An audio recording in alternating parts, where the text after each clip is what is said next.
Welcome to the Italian Wine Podcast. This episode has been brought to you by the Wine to Wine Business Forum 2022. This year will mark the 9th edition of the forum to be held on November 7th and 8th of 2022 in Verona, Italy. This year will be an exclusively in-person edition. The main theme of the event will be all-round wine communication, and tickets are on sale now. The second early bird discount will be available until September 18th. For more information, please visit us at winetowine.net.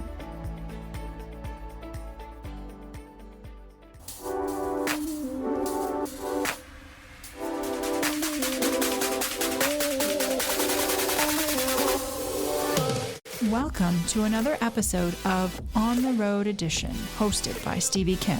Each week, she travels to incredible wine destinations, interviewing some of the Italian wine scene's most interesting personalities, talking about wines, the foods, as well as the incredible travel destinations. Hello, everybody. We're back. This is our last stop in Lugana today. As you know, we're doing kind of a small exploratory episode about this area.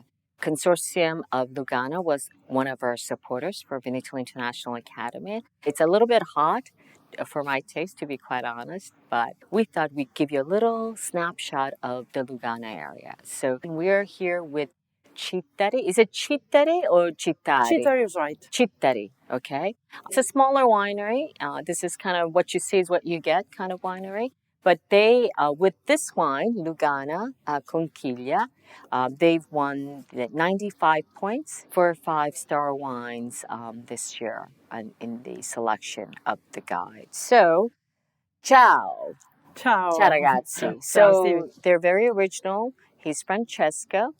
Nice to meet you. And this is Francesca. So you can't get it wrong. Francesco and Francesca. So tell me a little bit about who you are and what you do in Citari. So Citari is a family-driven and owned company. Francesco is the third generation now. So he's the real boss. And there are the three of us here, me and my colleague Simone that deals with vines and the cellar. Basically, the winery was founded in 1975 from his grandfather.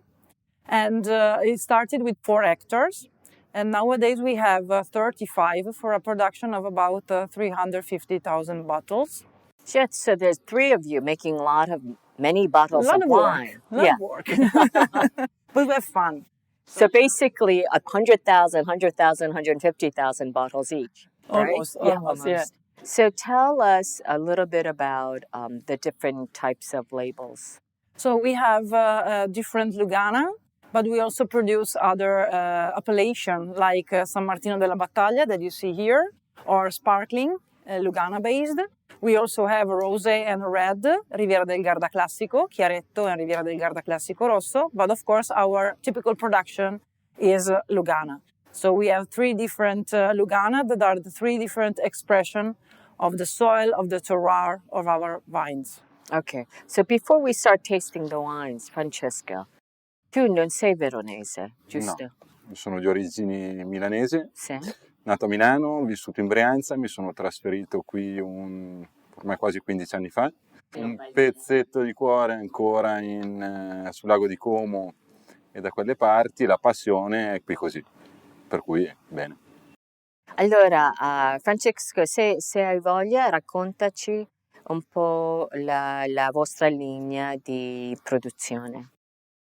Dunque, se partiamo dai Lugana, che la fa da padrona sulla produzione, sono 3 differenti Lugana, sorgente, conchiglia e torre. Si differenziano per le epoche di vendemmia, giocando sulle differenze di terreno e di zonazione dei vigneti. Parte in collina, parte sulle argille, per cui avremo una produzione, una maturazione più anticipata sulla parte alta della collina, una terra più magra e più sassosa, e più lenta e che si protrae di più nel tempo nella parte più bassa. Il mix di queste differenze ci permette di ottenere questi 3 differenti stili partendo dalle stesse origini che il Turbiana. Quante bottiglie fate di conchiglia? Siamo sulle 120-130.000 bottiglie. So is this your signature wine? Questo è il vostro vino di firma, si può dire? Sì. Conchiglia is basically our first wine that we bottled when we decided to have a line of bottled wines, because at the very start we only produced wine but not bottling it at the very beginning. And it's called Conchiglia, or the fossil mussel, because we have here around a lot of fossils. Oh, really? Because of the origin of the area itself. We have 3 Lugana, Sorgente, so the water source, Conchiglia, the mussel, and Torre, the tower, because we are very close to the Torre of San Martino della Battaglia. The later harvest is Torre. This is the middle one. Torre. Yes, Sorgente is the first one. Okay, so Conchiglia is kind of your middle ground. Yeah. Okay. And I do have a question. Perché la scelta di questa forma di bottiglia? Chi è che ha scelto, innanzitutto? È semplicemente per gusto. Prima avevamo Una cosa estetica. una funzione estetica, altrimenti ci sono i racconti un po' più fantasiosi sulle formule auree. But you have another wine, right? Però anche questa è vecchio vigneto. Questo è San Martino, che è un'altra DOC fatta con uveto Tokai. Però questo avete scelto una bottiglia. Una bottiglia differente, perché oltre Lugana, questi 3 Lugana, abbiamo altri 2 bianchi, uno un IGT, eretico, e anche lui ha la sua bottiglia dedicata, e San Martino, per distinguerlo dalle altre DOC anche visivamente, ha una sua linea, insomma. There is also a functional reason, because, for example, the green, so the dark green glass, helps the wine to protect itself from light, for example. So it's better if you consider that the Lugana can also age very well. Okay, so let's taste the wine. Conchiglia. Are you enjoying this podcast? There is so much more high-quality wine content available from Mama Jumbo Shrimp. Check out our new wine study maps or books on Italian wine, including Italian Wine Unplugged and much, much more. Just visit our website, mamajumboshrimp.com. Now, back to the show. There are many Lugana producers, right? I think there are 95 producers in the consortium. More than 150. Yeah. The consortium, more than 120, 130 now. Okay. And in total, I think about 200 producers. So everybody produces Lugana. So how can you tell, in a blind tasting, how do you know it's your wine? Can you tell the difference? Let's be honest. Difficile. It's difficult. È difficile, ma generalmente si riesce. O si pensa di aver riconosciuto il proprio, poi la certezza non la si ha. E quali sono le caratteristiche specifiche per il vostro vino, Conchiglia? So basically, Conchiglia is a very fresh wine. You notice the great minerality it has. Of course, the traditional Lugana notes are the citrus notes, the white flower notes, and it depends from the vintage. Sometimes you can find more apple or pear or apricot, and it also depends from the maturation of the wine. So when you drink it that it's freshly bottled, it's more on the citrus note. Then if you let it age a little bit, you can notice yellow pulp fruit or mature or dried fruit. But the typical aromas, typical taste of Lugana is very recognizable because of this minerality, this freshness that comes out. And it's also very long-lasting in the mouth. But if you were to compare Lugana with Tulbiano, with an international grape variety, what would it be? It doesn't anything in common, basically. So actually, we did a mistake as a consortium in the past years because we called it Trebbiano di Lugana, but basically it's false. So it's wrong because now, for example, we call it Turbiana because of that, because Trebbiano has nothing in common. So they did analysis, DNA, exams, and so on, and they discovered that Turbiana is a totally different grape, indigenous and local. And so we have... And it has nothing to do with Trebbiano di Suave?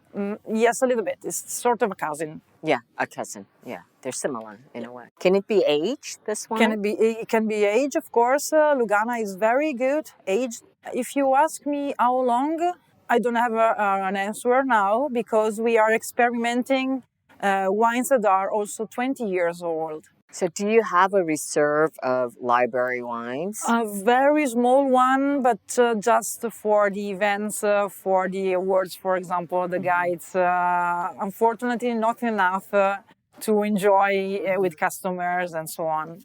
Do you want to tell me a little bit about your sparkling wine? Yes, sparkling wine is a sort of an experiment. We decided to experiment a little bit to enjoy also the potential of the grape itself. And so we started years ago, and we don't produce it every year. So only in the best vintages.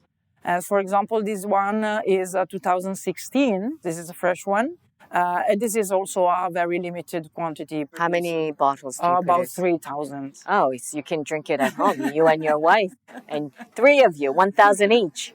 Is it made from 100% Turbiana? 100% Turbiana, metodo classico, so like Champenoise method, just to understand And do you better. do it here? Everything is done here? Yes, yes. Okay. And is this officially Chiaretto? Is Riviera del Garda Classico DOC Chiaretto, the old name. Oh my goodness. How do you expect other people to understand that? We are working on it. Yeah, it's too difficult. We are trying now with Consortium Valtenesi Riviera del Garda to call it Vino Rosa, to distinguish it from Chiaretto from other parts of Italy, because it creates a lot of confusion. Yes, it does. Because we have at the moment the same name, but we use totally different grapes. But in terms of taste, is it similar? It's totally different. It's richer, it's rounder. Also the alcohol. The alcohol is also high, exactly. Yes. So for this wine, we work with 4 grapes that are called Groppello, indigenous, and Marzemino, Sangiovese, and Barbera. So it's mandatory to use these 4 grapes to have the appellation.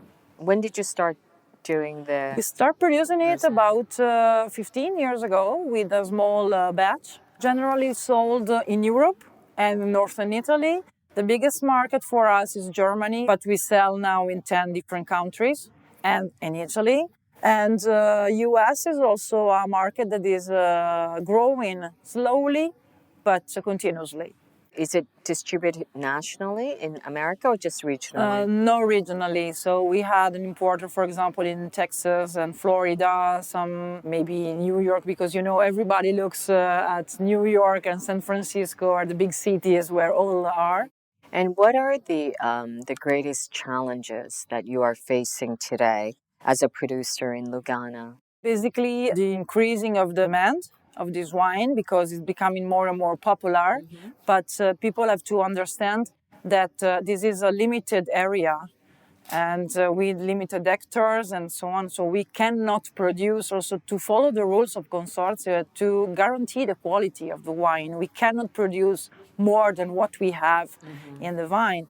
How many hectares do you have? We have 35, all close to the winery. And it helps also to preserve the freshness of the grape when you collect it. So, you know, for our audience who've never tried Lugana before, how would you tell them that you should really try this wine? What are the characteristics that you can entice them to try the wine? Freshness, minerality, very easy to drink, very easy to pair. Taste of summer, taste of Lake Garda holiday in a sip. Everyday wine, why not? We have these 3 wines, Sorgente, Conchiglia, and Torre. Sometimes we can choose, for example, Sorgente for aperitivo or just for lunch. Conchiglia is something more elegant, so you can enjoy it in the evening after work, just relaxing and chilling out after a long day. Torre is something more special for special occasion or weekends, or when you're with your friends and partners and so on. So you can also pair on occasion with the wines, but it's very easy to enjoy. Okay, very good. Well, I hope you can all come and visit Lugana soon. We'll be back in November with our Gita Scolastica before Wine to Wine. It's a wrap. Ciao ragazzi. Ciao, thank you. Okay, cheers.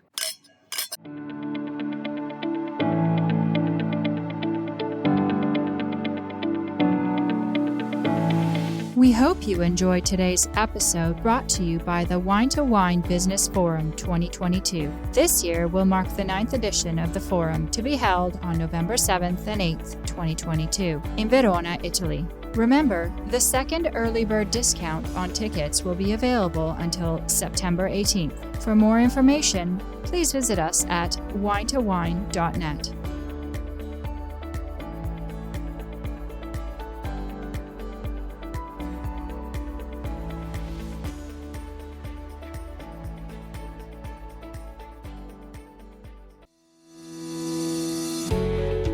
Hi guys, I'm Joy Livingston and I am the producer of the Italian Wine Podcast. Thank you for listening. We are the only wine podcast that has been doing a daily show since the pandemic began. This is a labor of love and we are committed to bringing you free content every day. Of course, this takes time and effort, not to mention the cost of equipment, production, and editing. We would be grateful for your donations, suggestions, requests, and ideas. For more information on how to get in touch, go to italianwinepodcast.com.